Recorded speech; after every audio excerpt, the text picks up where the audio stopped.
Hello there. Welcome to the Saroy channel, wherever you are in the world, and so much love to each and every one of you. I do hope you're doing marvellously well. I'm doing great, thank you very much, and I'm so delighted you've joined me for a fabulous story tonight, which is definitely going to keep you on your toes. So before we start, don't forget to subscribe to the channel, click the notification bell and the thumbs up. So let's get started with tonight's very exciting story, which I know you're going to love. Dear Sarah, and all your lovely listeners, Babs, whose full name was Barbara Roxburgh, was absolutely spent. All the energy passing through her veins had drained out of her, rather like the last remaining water in the bathtub when it finally leaves the tub and is remembered no more. She knew she couldn't keep running like this before she finally dropped like a fledgling that falls from its nest, where its fate almost seems inevitable. If she stopped, if she dared stop, if she gave up, she knew there would be no hope left. There wouldn't be any chance to get away from this crazy, deranged man. For he would find her. She knew he would. He was behind her, not far behind her at all. She had heard his drunken, somewhat gargled grunting, along with his heavy pounding boots, beating down the twigs and leaves furiously on the forest floor. His voice had boomed loudly, in a drunken crescendo of words that had warned her that he'd get her. "You stupid woman! I'm gonna get you! I'm gonna get you! And when I do, you'll be sorry!" he had ranted. Bullets from this man's hunting rifle unabashedly flew past her, hitting some of the tree trunks and scourging their bark, rather like the darts on a dartboard, seemingly missing her by mere inches. So she knew that this was no game. This man was crazy. Was he always this unhinged, she wondered, or had the alcohol provoked him to anger? She knew well that when some people drank too much alcohol, it could throw their inhibitions away and inspire them to do crazy, outlandish things. She'd seen her own father lose it with her mother once, when he'd overindulged in alcohol, after enjoying too many beers with friends. When he'd returned home that evening, he'd charged after her mother like an angry, incensed rhino, all guns blazing, not even appearing to know what he was angry about. Babs had never known her father to express so much outrage, for he and her mother had never fought during the course of their entire marriage. It was during this drunken rant that he began swearing at his wife and throwing his fists around furiously, but later on he'd crumpled on the floor into a heap and fallen into a deep sleep. The following morning, when hearing how outraged he had become after drinking so much alcohol, and how he'd run after his wife like a raging zombie, her father had been so horrified, totally mortified by his behaviour, that he'd refused to drink ever again, knowing that alcohol brought the very worst out of him. Was this man wired much the same way as her father, Babs wondered? I mean, he really did seem to have a low tolerance to alcohol, because it had brought out a rage in him. He had been so charming at first, so amenable, until he had overindulged in all those beers. Then it was like he had become possessed by a demon. She knew his name was Max McKeith. She had gathered that from their interaction together, but unlike her father, he didn't appear to be physically impeded by the surge of alcohol in his system. Indeed, it had seemed to have fired him up all the more, for his legs appeared not to give way beneath him. He was dangerous and volatile. Babs had known that instinctively, for the murderous look he'd given her through those soulless dark eyes of his, eyes that at first had been mesmerizing, a beautiful green colour that had made her heart flutter. But sadly those green eyes of his had suddenly grown dark, cold and menacing, like that of an ominous thundercloud, and had sounded every single warning bell in her body. She'd pushed him away, of course she had, refusing his amorous advances. It was that terrifying, "I want to kill you" look that had told her instincts to run like she'd never ever run before. She had been propelled by an invisible, urgent, tugging force within her that had driven her through the heart of the woods like a stone in a slingshot. Every cell in her entire body was on high alert, urging her to keep fighting, not to dare to give up, for her physical need to survive was indomitable. If this man caught up with her, she knew it would all be over. Men like Max McKeith. She'd seen the types often enough on the crime documentaries she loved to watch. Well, he wouldn't be happy until the life force within her was fully extinguished. She knew this man had hunted before, but most likely it would have been deer or some kind of wild hog. But now he had upgraded his killing to the humankind, and she could sense he was getting a thrill out of it. He was thoroughly enjoying the chase. She knew he could have already killed her, but he'd waited. He was waiting, biding his time, because shooting at her from a distance was far too easy for him. Where was the fun for him in that? He wanted to blow her brains out as he watched her begging for her life, so he could have the full satisfaction of seeing her terror as he finally pulled the trigger and ended it all for her. It would seem her rejection of him had set this man off into an incandescent, fiery rage, the likes of such she'd never seen before. She closed her eyes tightly for a brief moment, and like a hunted animal, she became almost resigned to her impending fate. But an urgent, persistent voice within her kept telling her that she needed to run. If you don't keep running, he's going to kill you. He's going to kill you. But where was she running to? In this huge labyrinth of lofty evergreen trees that shot up into the sky like giant green pencils. It was the dead of night. There was no one around on the sequestered camping ground. It was just him and her. No one would hear her frantic cries for help. But even if she were to scream, she could not, for her parched throat was dry and scratchy, her voice paralyzed severely by the injection of fear that had sent her blood shooting straight to her legs, so that all she knew to do was to just keep on running.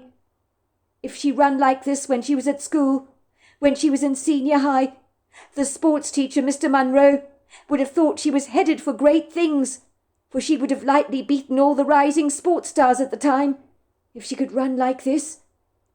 The miserably insufficient light of her slimline torch was grossly inadequate, and was beginning to fade. She was desperately relying on it to help her navigate her way cautiously through the ambiguous obscurity that clung to her from every side, in this dense, tenebrific grove of trees that rather reminded her of a large, shadowy battalion of soldiers. The wood grove was inauspiciously silent, as if even the crickets and frogs had become subdued, and sensed something was up that had rudely disturbed the ripple of their evening's chorus. The only sound to be heard were the heavy boots of the man thundering behind her. The light of his torch burst through the trees, invading the darkness like a blinding spotlight, so that the dark shadows faded away. The man refused to give up. His pursuit of her was relentless and inexhaustible, and Babs had never seen a man so drunk, capable of moving with such a nimble dexterity. He certainly knew how to hold his alcohol. As she ran, her legs had been scratched to pieces by thorny briars that had reached out to grab her, like angry gnarled hands, and she had been thrown to the ground when she failed to see the burgeoning roots beneath her feet, that like thick veiny tentacles had grabbed her unawares like a hunter's trap and flung her to the forest floor, very nearly succeeding in twisting her ankle. She had refused to give up. She had risen to her feet, her breath raspy, her heart pounding wildly in the chaos of this frenzied, very desperate moment when her life seemed to flash before her, a sombre reminder of what she had to lose if she didn't overcome the insurmountable odds that were now stacked against her, which seemed so overwhelming. Why wouldn't this drunken man pass out on the forest floor? Instead, he appeared to be firing on all cylinders, with a dogged determination that was resolute and refused to abate, his drunken slur ever reminding her that he was not far behind her. "I'm coming for you," he cried out. "I'm coming for you." She was only 22 years old, with her whole life still ahead of her, for goodness sake. There was so much she wanted to do. She was studying to be a doctor, a paediatrician to be exact. This couldn't be happening. It couldn't be happening. Not to her. She'd been flung straight into a dreadful nightmare. The impenetrable blackness of the woods was no friend to her, as everything was shrouded by an obscurity that was so dense.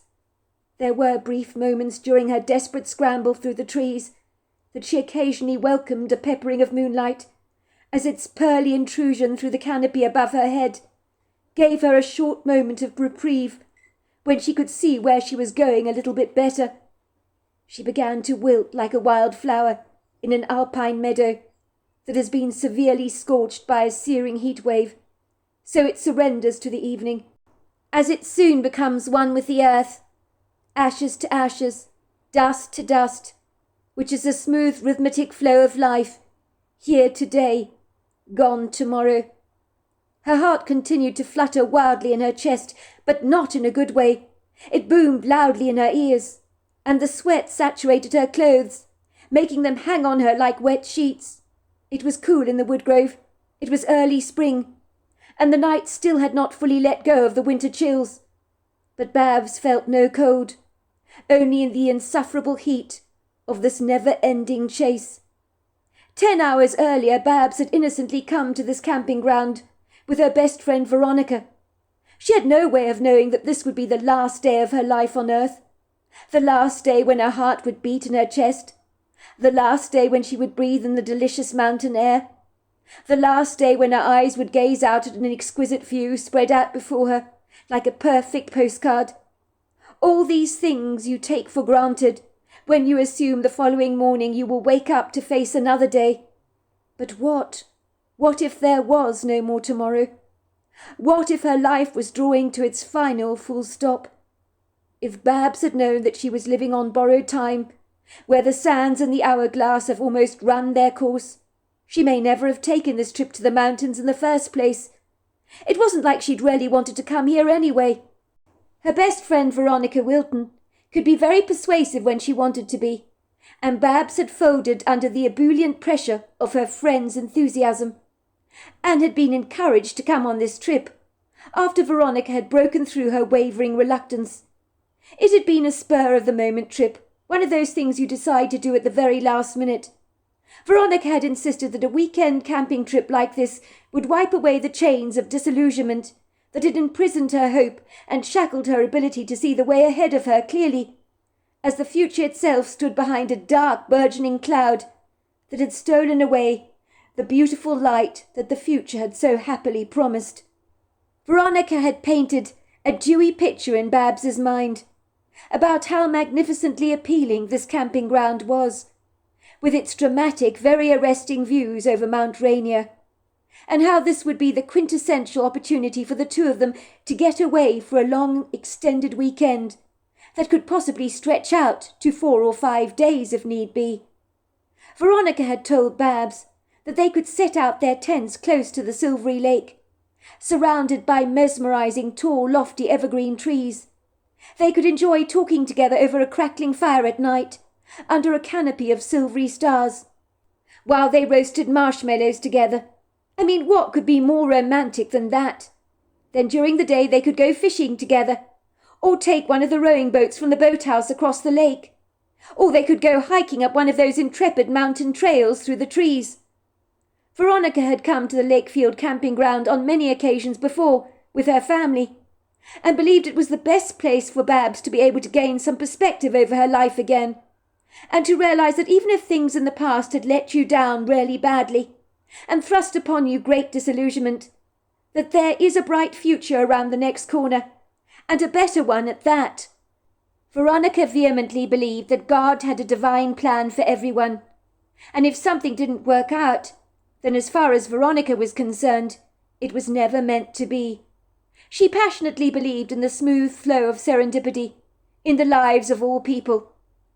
It was a God-given gift to be supernaturally in the right place at the right time. That was something that she believed was always preordained. "Let's go to the mountains, Babs," she said. "I know the perfect camping spot that we can go to. It's around this really, really beautiful lake, surrounded by tall, lofty trees. It's called Lakefield Camping Ground. Not many people know about the place. It's owned by my uncle, Chris Wilton, and he doesn't advertise the camping ground. People learn about it through word-of-mouth advertising, which is the best form of advertising there is. Because he does a roaring trade, you know.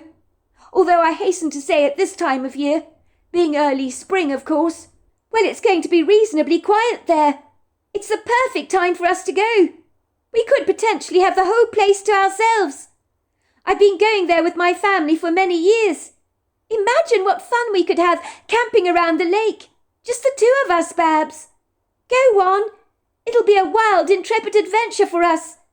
And no one likes an adventure more than you do. My dad will lend us all the camping gear we need, and I'll pop off to Walmart and buy some nice food to bring along with us. Salads and meats to last us a few days. That's if we extend our stay, of course. There's a refrigerator and freezer unit on the property, in a brick building there, where we can store our stuff. It's also got toilets and showers and fresh drinking water. My uncle says that I can go there whenever we like, without ever being charged. It's a win-win situation, and it'll do you the world of good, Babs. You've been so despondent of late. I want to see you getting out of this lugubrious melancholia that you've been wallowing in, like a hippo in a body of water in Africa. It's getting me down, it really is, seeing you so subdued and down in the dumps like this. The Babs I know is normally the life and soul of the party, the person that makes everybody laugh. I've never seen you look so flat in all my life, as if all the bubbliness inside you has just dissipated. I can't believe you're letting that loser upset you like this.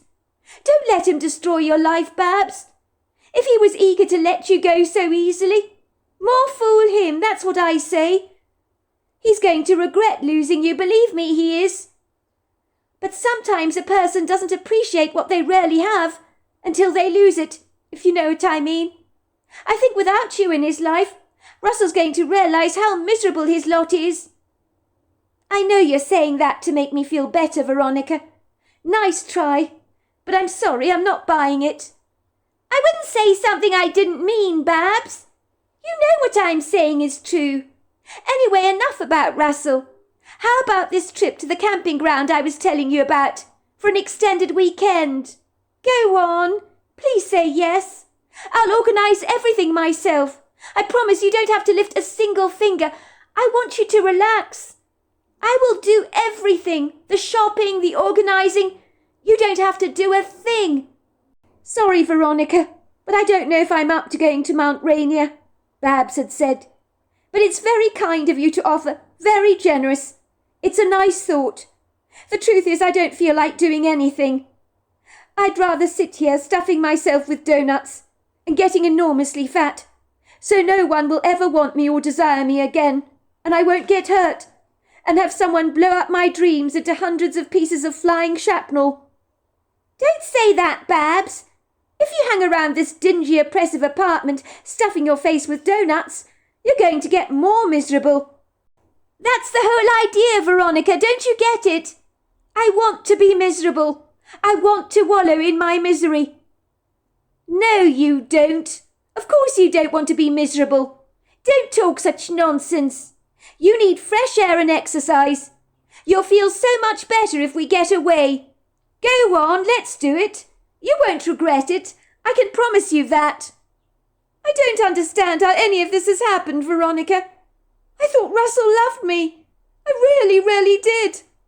I thought we'd be together forever. We had big dreams. We talked about them tirelessly, where we would live after we got married, how many children we would ultimately have. And then he just dumps me out of the blue like this. How could he do this to me, Veronica? Said Babs, her eyes shining with tears that she was desperately trying to hold back, but not very successfully, for one slid unabashedly down her cheeks, which she hurriedly wiped away, for she didn't want Veronica to see her crying, but it was too late for that. Veronica had never seen her friend look so disillusioned and disenchanted by her lot in life.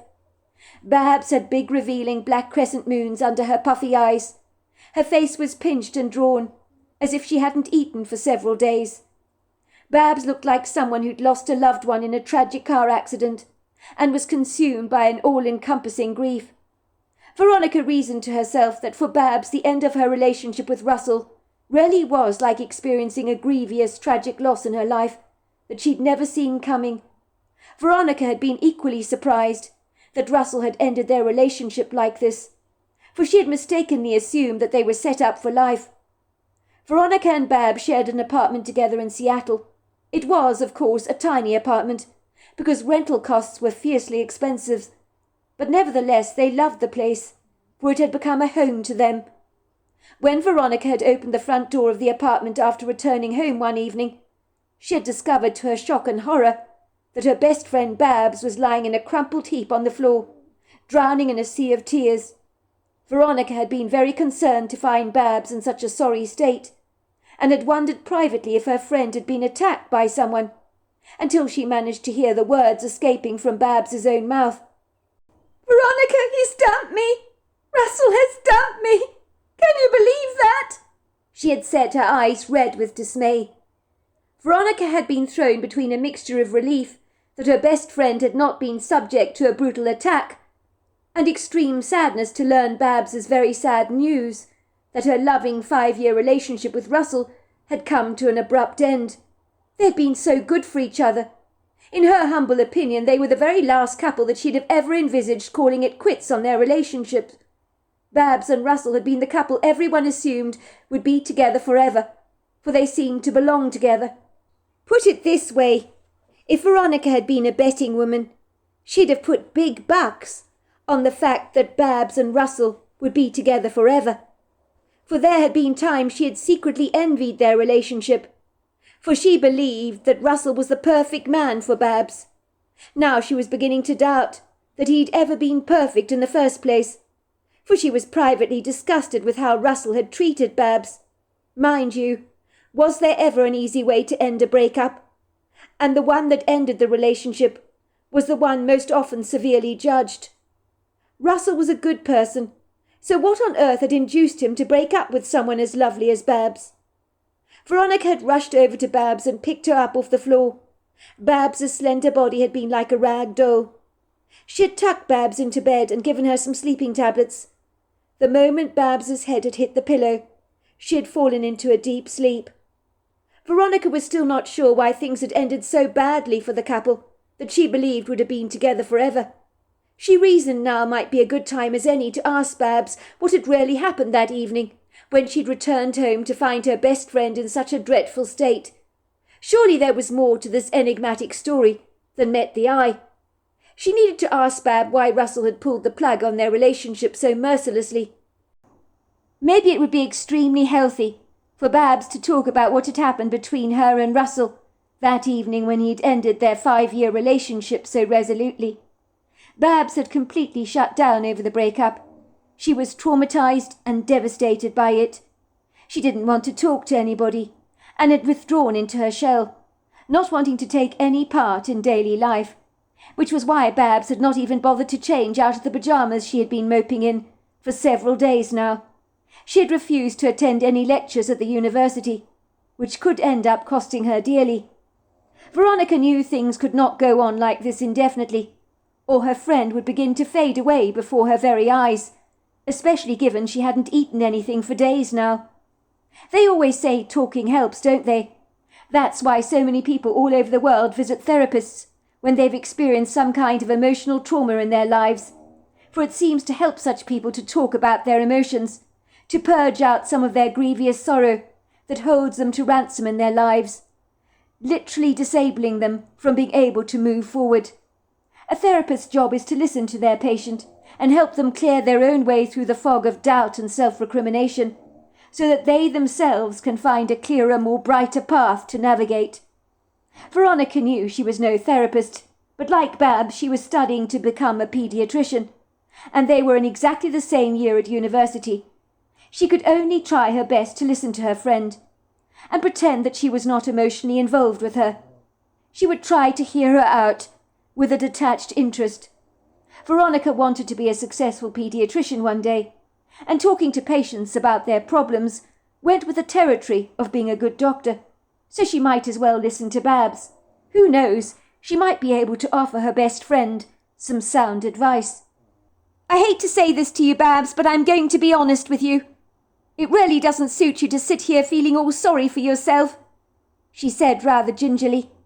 I mean, I want my cheerful, happy-go-lucky best friend back, don't I? Where on earth did she go? This apartment of ours has become like a mausoleum with you in this sorry state. I almost dread returning home every evening from university, because I don't know how I'm going to find you. You haven't changed your pyjamas for days. I don't know when you last washed, when you brushed your teeth, or your hair for that matter. It's all over your face and it's all greasy and horrible. I don't even know when you last ate. And all you do is stay in your bed all the time. Everybody at campus has been asking after you. I've been lying through my teeth about you to protect you, telling people that you're as sick as a dog with some kind of nasty virus that is making you throw up all the time. Everybody sends you their best wishes for a swift recovery. But I'm not going to keep covering for you. You feel so sorry for yourself, don't you? And it's not healthy. You've barely been able to get out of your bed for days on end. You've lost a ton of weight. I'm worried about you. All this talk about stuffing yourself with donuts. I don't know when you last ate a thing. Feeling sorry for yourself is not helping you, Babs. Not at all. You look absolutely dreadful. Why can't I feel sorry for myself, Veronica? I might remind you this is my life, and I make my own choices, don't I? I loved him, and then he dumps me out of the blue like that. How can he do that to me, Veronica? We'd been going strong for 5 long years. We had our futures mapped out for us. I thought after university we'd get married, and then he just suddenly says to me he needs to talk to me, and then he says I think we should end things, just like that. He gives me no explanation whatsoever. I don't even have a clue why he dumped me, Veronica. Oh, my goodness. You don't think there might be somebody else, do you? She asked, her face suddenly growing white with horror, as if the very idea had not even occurred to her until now. For she could never have imagined Russell with anyone else. He certainly wasn't the cheating kind, and he only ever appeared to have eyes for her. She threw her hands over her head in exasperation and said to Veronica with wide, earnest eyes, "Oh, my God! Maybe it is someone else. Maybe Russell has met someone else. Oh, my goodness, Veronica! He's in love with someone else. I wonder who the hell she is. Maybe she's prettier than I am." "Don't jump to conclusions, Babs. It may well not be another woman. And if you want to know the truth, I seriously doubt it is. With other men, maybe. But definitely not Russell. What exactly did he say to you when he broke up with you? Try and think about it. Maybe we can make some kind of sense of what really happened between you. Men don't just break up with no good reason at all. Something else had to be going on." "I told you. He said we needed to talk, and when he said that, his face was so solemn. I knew whatever he had to share with me, it was really, really bad. You get a feeling about these things, don't you? I asked him to tell me what was going on. I thought some friend of his had died or something, because he seemed so desperately sad, so reflective. And then he said to me, 'I think we should end things.' I asked him what he meant by that. He said, 'We're not working out, are we? I think we should call it quits on our relationship.' That was news to me, because unless I'm extremely delusional, I thought we were happy together. I certainly wasn't feeling as if things weren't working out between us. You'd think I'd notice something like that, wouldn't you? Far from it, in fact. I would say over the years we've grown closer and closer, so none of this makes any sense at all." "So what did you say to that?" asked Veronica.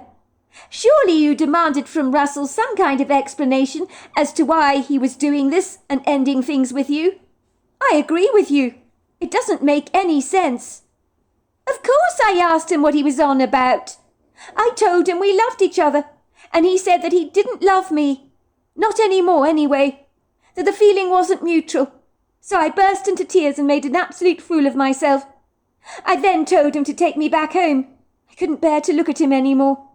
He'd hurt me so much, and I was in such a state of shock. I felt as if someone had stabbed me with a pickaxe. He took me back to the apartment, saying he was very sorry for hurting me so much.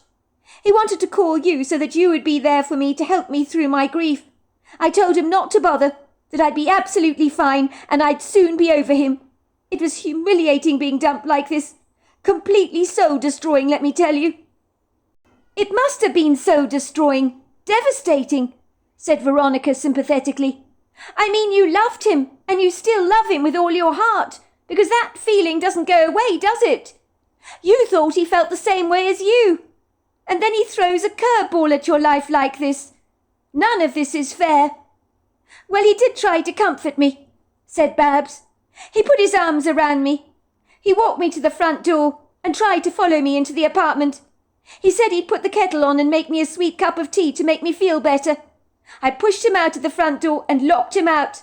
I didn't want him to touch me. Not after he told me he didn't love me. I didn't want him feeling sorry for me. To be fair, he was upset that he'd hurt me so much. But at the same time, I think he was extremely relieved to end things with me. I really got that impression. It was almost as if a big burden had been lifted off his life, and that he was glad to abandon me, like a huge backpack that you drop to the ground after a long journey. It sucks that he hurt me like this, Veronica. It really sucks. I don't know if I'll ever be able to love or trust another man again. When the man I loved spits me out like an old piece of tobacco. He really betrayed my trust, Veronica. I had no idea that our relationship would fall apart at the seams like this. I thought we were together for keeps. More fool me." "Well, he's the fool, isn't he? But this is not about you, Babs. You do know that, don't you?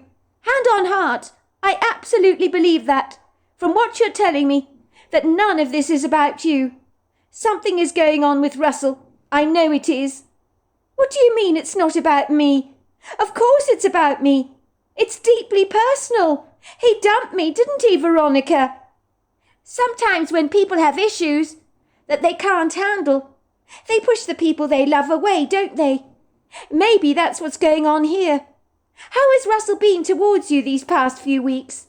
Has he been a little more aloof, perhaps? Have you noticed any changes in his behaviour?" Babs considered Veronica's words, and then she nodded. "Yes, over the last 6 weeks or so, he's been acting extremely different towards me. But he's been studying so hard, so I just thought he was tired. But come to think of it, he's been very withdrawn and subdued, as if something has been bothering him greatly. Every time I asked him what was wrong, he'd say that there was nothing going on, but he was just doing a lot of studying, and his mind was all over the place. Well, that's what he told me, but it's true. He absolutely has not been himself for quite a while." "So there you go, then. Something's going on with him, isn't it?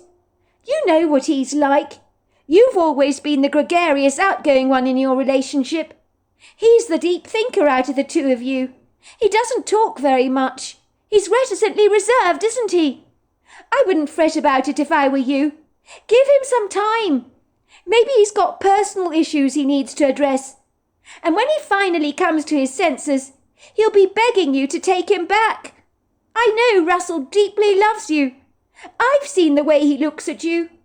I seriously doubt there is anybody else on the scene. Put it this way, as long as I've known him, he's only ever had eyes for you. I think he's got stuff he needs to sort out, I really do. People break up all the time, don't they? And then they get back together. It's called taking a break from a relationship. It happened to Princess Catherine and Prince William, didn't it? They went their separate ways for quite a while, I believe. People assumed on the world stage that their relationship was over. But they got back together again and married, did they not? Things aren't written in stone, you know. The tide can so easily change. You mark my words. You and Russell will be back together sooner than you know. And I don't believe for a second he doesn't love you. He's saying that to push you away. Because he wants to find himself. Perhaps he's going through some emotional upheaval at the moment. People are extremely complicated. It's the quiet ones you sometimes have to second guess. And Russell, well, he's not exactly forthcoming, is he, at the very best of times? You really think that that is what this is? Asked Babs, her sad face suddenly lighting up like a Christmas tree, as hope began to flicker across her face. What Veronica was saying made perfect sense. Something was going on with Russell. Perhaps he was experiencing the dark night of the soul. He needed to sort out some of the stuff in his life. But when the murky, cloudy water in his life cleared, he'd realised they were meant to be together. Russell wouldn't just throw their relationship to the wayside like this. They would have a future together after all. Veronica was right. Babs knew instinctively that Russell loved her. The fact he said he didn't anymore was his way of pushing her out of his life. He was going through some emotional turmoil of some kind. It would be so typical of him to not include her in any of this. Babs remembered how when his great-uncle had passed away a couple of years prior, he'd slipped into a deep melancholia and pushed her away, telling her not to come around any more. Maybe he needed his space again, and she'd give him just that. In fact, she'd give him all the space he needed. Veronica was delighted to see a glimmer of her fun-loving friend coming back to her, almost as if Babs had been away on a long sabbatical and suddenly returned to their apartment. "I think the two of you will be back together in no time at all," she said encouragingly. "But rather than sitting around here waiting for things to happen, you need to get out there, Babs. Haven't you heard the saying, 'A watched kettle never boils'? How about coming on this camping trip? Go on, you know you want to. You'll love the lake, you really will. I'll organise everything, and I'll drive us there myself. As I keep saying, you don't need to lift a single finger. I'll even pack your clothes if you like." "Well, when you put it like that, how can I refuse? You know you're right. I don't fancy being cooped up in this apartment all weekend. If I go out on the town, I'm bound to bump into people I know, and I don't fancy that right now. So getting away might just be what I need to do." Veronica was surprised and delighted at how quickly Babs had bounced back to her old happy-go-lucky self. She realised her words had stirred some hope into Babs' heart, that this might not have been the end for her and Russell, and now she seemed delighted to be going on this camping trip. And when they arrived at their due destination, let's just say no one was happier to be at this gloriously prepossessing camping ground than Babs herself. So there we are, that is the end of part 1 of our story. Part 2 is tomorrow night. I look forward to you joining me then. Until next time, goodbye and good night.